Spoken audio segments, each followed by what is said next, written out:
কাছে এসে বসলে ওইখানেই তো ভালো ছিলে। জ্বালা দিও না তো বড়া, সবসময় জ্বালা দেওয়া কথা বলো না। পিড়িতে মজলু মন কিবা হারি কিবা ডুম, যেদিন থেকে তোমাকে আমি ভালোবেসেছি সেদিন থেকে ইচ্ছা হয় তোমার ওই নাইটির তলায় আমি ঢুকে থাকি।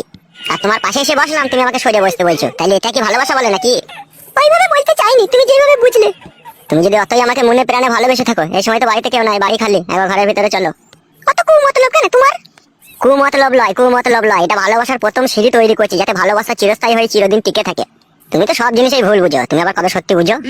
আমার ভয় করছে ঘরে যেতে, যদি কেউ এসে দেখে ফেলে। কেউ কোথায় নেই কো, চারিদিকে ফাঁকা, তুমি আর আমি একা। বিয়েটা আমাকে করো, যা ইচ্ছা হয় তখন তাই করবে তুমি। কেন বড়া, আমি কি বিয়ে করবো না বলেছি নাকি তোমাকে আমি? কেন, তুমি কি তোমার বইয়ের কাছে গিয়ে শোনি নাকি? ওর কথা বলো না আমার সামনে, ওর কথা শুনলে আমার গা পিত্তে শুধু জ্বলে যায়। ওর কাছে শুভ আমি ভাবলে কি করে তুমি? বাবা লো, তাহলে এমনি বিয়ে করে ঘরে রেখে দিয়েছো নাকি? মাগি লাগাইতে দেয় না আমাকে, খালি ঘুমিয়ে যায়। তা ঘুম ভাঙাইতে পারো না তুমি? ভালো লাগে না ওকে আমার, তোমাকে যেদিন থেকে দেখেছি শুধু তোমাকে নিয়ে আমি পড়ে থাকি। ওর কথা আমার মনে আসেই না, আর ওর কথা আমি মনে করেও না, আমার শুধু তোমার কথাই আমি ভাবি। কি রে মা সুমাইয়া, তোর দাদা বাড়ি আসেনি? না না কাকু, এখনো আসেনি, কিছুক্ষণ পরে হয়তো আসবে। আরে মা, আর এই ঢ্যামনাটা কে রে পাশে বসে গল্প করছিস? আমার দাদার বন্ধু। তা এখানে কি করছো? দাদার সাথেই দেখা করতে এসেছি, তাই দাদা নেই কো, তাই একটু আমার সাথে কথা বলছে। এইসব উটকু ছেলে, এইসব ছেলেকে খবরদার বাড়িতে জায়গা দিস না, যা হবে এদের সাথে দূরে দূরে কথা বলবি।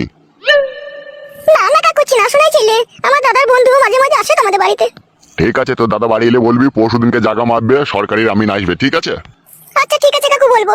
আর একটা কথা বলে দিবি মা, পুরনো যেসব দলিলগুলো আছে ওগুলোকে জিরোস করে আনতে বলবি। ঠিক আছে কাকু, তাই হবে। হবে হনুমুকুচুদা, লোকের বাড়ি ঠুসঠাস করে না বলে না শুনে ঢুকে পড়িস না, কেলিয়ে দেবো ওরা। আজকে যা এসেছিস, এর পরের দিন যেন আর আসবি না, বুঝতে পেরেছিস তো? সে দাদার বন্ধু, সে যা হবে বাইরে। কাকা ভুল বুঝে না গো, মানুষ মানুষের বাড়িতে আসে দেখা করতে। চুপবে লাউড়া চুদা, কি বালের মানুষ সেটা তোকে দেখেই বোঝা গেছে বে। কাকা আপনাকে চিল্লাচিল্লি করতে হবে না, ওকে আমি বারণ করে দেবো, আর আসবে না। ভাই, বাড়ি কোথা তোর? গুদামপাড়া। গুদামপাড়া বলতে ওই উত্তরপাড়ার কাছে ওইখানে নাকি? হ্যাঁ গো কাকা, ওই। ঠিক আছে, আজ যা এসেছিস এরপর আর আসবি না, বুঝতে পেরেছিস তো? যতটা খারাপ ছেলে মনে করছো কাকা, আমি ততটা খারাপ ছেলে লয়। ওটা আমার বন্ধুর দিদি, মানে আমারও দিদি, আর তুমি সব উল্টো পাল্টা ভেবে বসে থাকলে কাকা।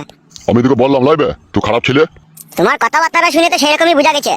আমি কি বললাম যে তুই ওর দাদার বন্ধু, ওর দাদা যখন থাকবে তখন আসবি, তাই বলেছি তোকে আমি। কাকা আপনি যান, ফালতু কথা বললেই কথা বাইবে। আচ্ছা ঠিক আছে, আমি চললাম, তো দাদা এলে যেন জিরোসের কাগজটা যেন রেডি করে রাখতে বলবি। ঠিক আছে কাকা বাবু, বলে দেবো।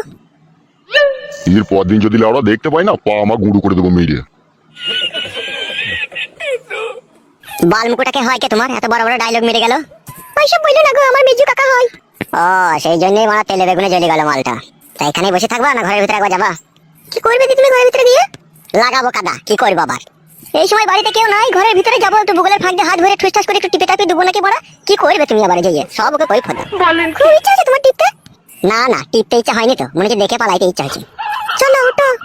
আচ্ছা মেয়ে বটে তুমি, সেই দিয়া দিবা, আবার কত লকড়াবো ঝগড়ামো করবা। না দিলে যে তুমি আমার রাগ করবা। হে রাগ করবো না মানে, কেঁদে কেঁদে বিচিন ভিজিয়ে দেবো বাড়ি গিয়ে। ঠিক আছে চলো, আর কাঁদতে হবে না, চলো।